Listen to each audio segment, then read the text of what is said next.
AP government ఎంప్లాయీస్కి సంబంధించి రేపటి నుంచి అమలు, ముఖ్యంగా సుప్రీంకోర్టు శుభవార్త అనే ఒక ఇంపార్టెంట్ అప్డేట్ మనకి ప్రిపేర్ అవ్వడం జరిగింది.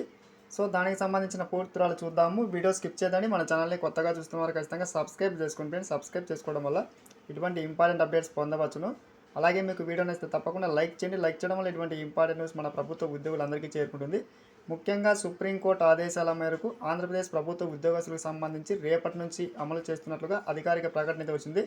మెయిన్ టైటిల్ అని చూస్తున్నాం, ఉద్యోగులకు అని చెప్పి. ముఖ్యంగా ప్రతి ఒక్క ప్రభుత్వ ఉద్యోగికి ఇది ఒక మంచి శుభవార్త. ఎందుకంటే మనకి ఈ నిర్ణయం ద్వారా భారీగా లబ్ధి అయితే చేకూరుతుంది. ఇక్కడ చూస్తూ ఉన్నాం, కుటుంబ సంక్షేమ కార్యదర్శి దీనికి సంబంధించి అధికారిక ప్రకటన చేయడమే జరిగింది ఫ్రెండ్స్. ఇక్కడ చూడొచ్చు, ప్రభుత్వ ఉద్యోగులకు సంబంధించి ఈ నిర్ణయం ద్వారా ప్రయోజనం అయితే పొందుతున్నారని చెప్పి తెలపడమే జరిగింది. ముఖ్యంగా ఆరోగ్యం విషయంలో మనకి ముఖ్యంగా అన్ని చర్యలు తీసుకోవాలని చెప్పి ఇప్పటికే సుప్రీంకోర్టు అయితే ఆదేశాలు జారీ చేసిన నేపథ్యంలో ఆంధ్రప్రదేశ్ ప్రభుత్వం ఈ నిర్ణయం తీసుకోవడమే జరిగింది. ఇక్కడ చూస్తూ ఉన్నాం, ప్రభుత్వ ఉద్యోగులకి వెల్నెస్ లీవ్తో పాటు ప్రభుత్వం మరో ముఖ్యమైన ప్రయోజనాన్ని కూడా అందిస్తుంది ఫ్రెండ్స్. సో ముఖ్యంగా ఉద్యోగులకి 50,000 వరకు హెల్త్ బెనిఫిట్స్ను ప్రకటిస్తున్నట్లుగా మనకి నిర్ణయం తీసుకోవడం జరిగింది.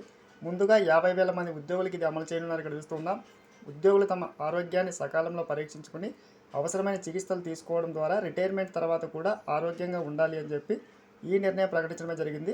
ముఖ్యంగా ఇది ఒక భారీ శుభవార్త ప్రభుత్వ ఉద్యోగులకి. ఇటువంటి న్యూస్ కోసం సబ్స్క్రైబ్ చేసుకుని లైక్ చేయండి, షేర్ చేయండి. Thanks for watching.